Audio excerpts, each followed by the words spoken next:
So, what did Henry Emily actually do?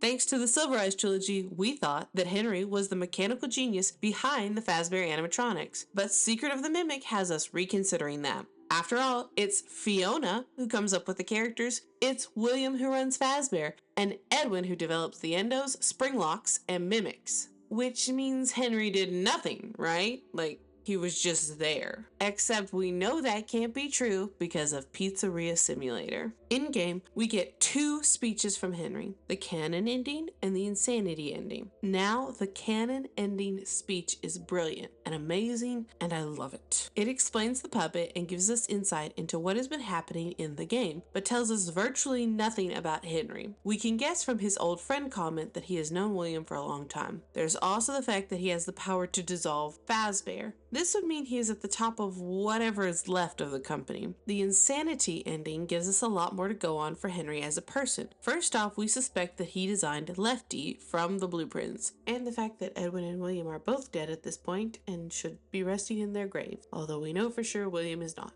There's also a schematic for the scooper, which implies his involvement. Then there is the speech he gives. He says that William wounded him first, a wound that he allowed to bleed out on others. He also says that the children's souls are trapped in things of his making, which contradicts what we see in Secret of the Mimic, since in that game, Edwin takes credit for the endos and springlocks. It also contradicts the Silver Eyes trilogy. In it, Henry is the brilliant engineer, William is the businessman, and there is no mention of Edwin Murray. No mention. But stop me if any of this rings a bell. Book Henry has a child who dies, and he tries to replace it with a robot. Book Henry has a house that is on top of a labyrinth. Book Henry dies early on in the timeline at the hands of one of his own creations. There is even this unicorn that appears in Charlie's room named Stanley, one of the only unicorns to appear in FNAF. You know where else the unicorn appears? Edwin's office and house. When you stack those details together, the simplest explanation is this. Silver Eyes Henry is a fusion of Edwin and Game Henry. He's not even the only combined character in the series. Another example is actually in The Fourth Closet, where we meet the Silver Eyes version of Baby, a robot built to be the adult version of Charlie, but with Elizabeth's soul. Baby has the appearance and personality of Charlie, but Elizabeth's soul is trapped inside. The characters being combined explains why we are confused about what Henry did. A lot of what we thought about Henry came from the book, but to know Game Henry, we have to filter everything through the lens of what is confirmed in the games. Secret of the Mimic has several teases about Henry. We know for a fact that he helped William in Edwin's downfall, and up until the very end, Edwin considered Henry his friend. Interesting, since friends don't usually tear each other's lives apart. Fiona confirms that Henry and Edwin aren't friends anymore, which tells us she once considered Henry a friend. This is important because Edwin doesn't appear to have friends outside of work.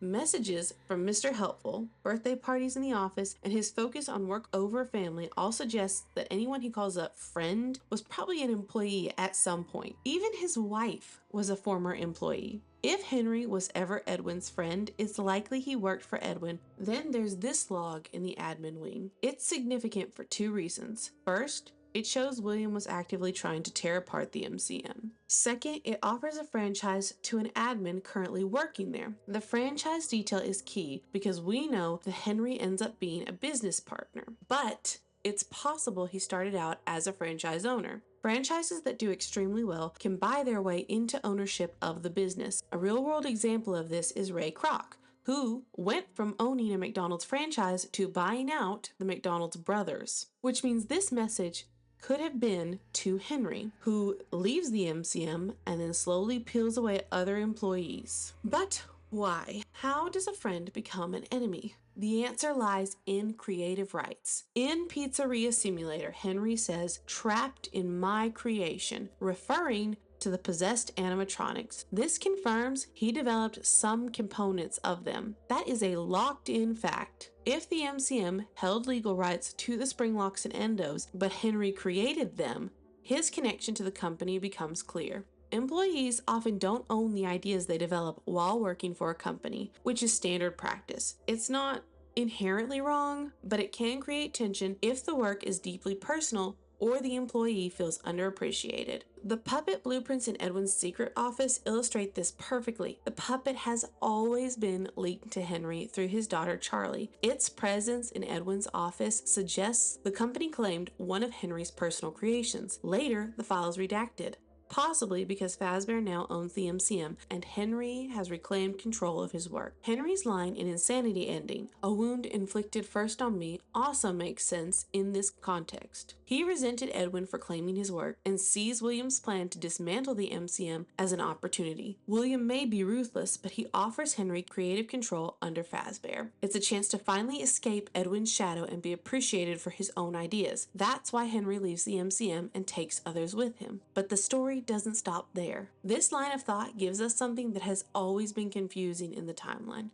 the death of Charlie Emily. Her death takes place before the missing children's incident. We know this from the Give Gifts, Give Life minigame in FNAF 2. We also know that it doesn't follow William's usual practice of dressing up as a rabbit and luring kids into the back. She dies outside of a Freddy's location. I think that Henry's franchise was doing better than William's. Then, Henry tried to take Fazbear from William the way they had strong-armed Edwin out of the MCM together. Then, in desperation, William took something from Henry as a way to get back at him, maybe even remembering how much easier it had been to take the MCM from Edwin once his son had died. I think this is supported by the Midnight Motorist minigame. In it, the players turned away from a bar called Junior's. I've always assumed that the character is drunk, but if Henry had successfully bought his way into the top of Fazbear, the staff might be celebrating at Junior's. In this scenario, William showing up wouldn't just be awkward, it would be humiliating. The bouncer's line, "Don't make this harder than it has to be," suddenly hits differently. They're not turning away a drunk man, they're turning away the former head of Fazbear Entertainment, whose company has just been taken by the man he once recruited to help dismantle the MCM. After all,